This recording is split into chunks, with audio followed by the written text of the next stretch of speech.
नमस्कार, आप देख रहे हैं इंडिया न्यूज़ 13। क्या आप जानते हैं आपके आसपास जो घट रहा है वो सिर्फ एक खबर नहीं बल्कि आपका भविष्य का आईना है। आज हम सत्ता के गलियारों से लेकर गांव के चौपालों तक की वो बड़ी खबरें लाए हैं जो सीधे आपकी जेब, आपकी थाली और आपके अधिकारों से जुड़ी है। आज इंडिया न्यूज़ 13 पर हम किसी का पक्ष नहीं लेंगे बल्कि सच का पक्ष लेंगे। हमारे साथ इस बुलेटिन के अंत तक बने रहिए क्योंकि आज का विश्लेषण आपके सोचने का नजरिया बदल देगा। बिजली बिल में बड़ी राहत, नो सरचार्ज स्कीम शुरू। उत्तर प्रदेश सरकार ने आज प्रदेश के करोड़ों उपभोक्ताओं को बड़ी राहत दी है। अब पुराने बकाया बिलों पर लगने वाले सरचार्ज पूरी तरह माफ कर दिए गए हैं। यह फैसला उन मध्यम वर्गीय परिवारों के लिए संजीवनी जैसा है जो पिछले कई महीनों से भारी जुर्माने की वजह से बिल नहीं भर पा रहे थे। बिजली विभाग ने स्पष्ट किया है कि ये योजना केवल अगले 30 दिनों के लिए प्रभावी है। अगर आप भी भारी भरकम बिजली बिल से परेशान हैं तो ये आपके लिए सुनहरा मौका है। विपक्ष का कहना है ये चुनावी स्टंट है, लेकिन आम आदमी के लिए सीधे तौर पर बचत की खबर है। यूपी रोडवेज का किराया बढ़ा, आम आदमी की जेब पर प्रहार। महंगाई की मार अब आपके सफर पर भी पड़ने वाली है। परिवहन निगम ने डीजल की कीमतों और रखरखाव के खर्च का हवाला देते हुए बसों के किराए में 10 से 15% की बढ़ोतरी का ऐलान किया है। खासकर लंबी दूरी की एसी और जनरल बसों में सफर करना अब और महंगा हो जाएगा। विपक्षी दलों ने इस फैसले की कड़ी निंदा की है और इसे आम आदमी की कमर तोड़ने वाला कदम बताया है। जहां एक तरफा सरकार इंफ्रास्ट्रक्चर की बात कर रही है, वहीं जनता पूछ रही है कि आखिर विकास की कीमत हमेशा उनकी जेब से ही क्यों वसूली जाती है।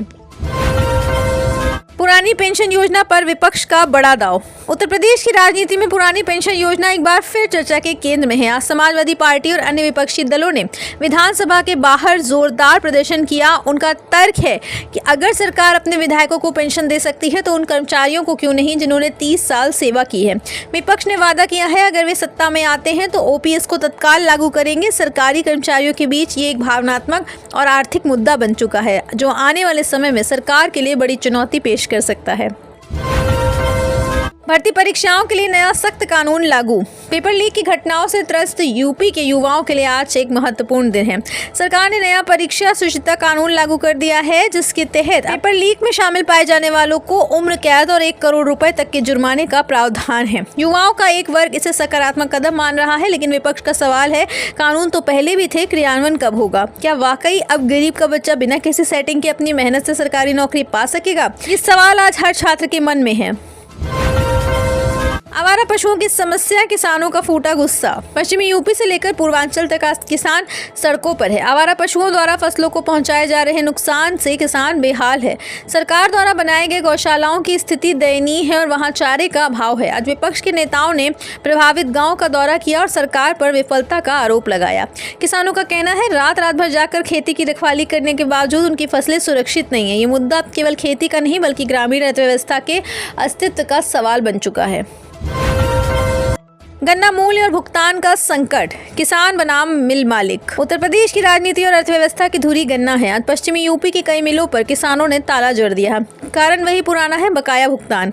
किसान का कहना है जब लागत दोगुनी हो गई है तो भुगतान में देरी क्यों? विपक्षी दलों ने मांग की है कि गन्ने का लाभकारी मूल्य कम से कम 450 रुपये प्रति क्विंटल होना चाहिए। सरकार का दावा है पिछला रिकॉर्ड भुगतान हुआ है, लेकिन धरातल पर किसान आज भी अपनी ही फसल के पैसे के लिए पर्ची लेकर मिलों के चक्कर काट रहा है। ये केवल खेती का मुद्दा नहीं, किसान के सम्मान की लड़ाई है।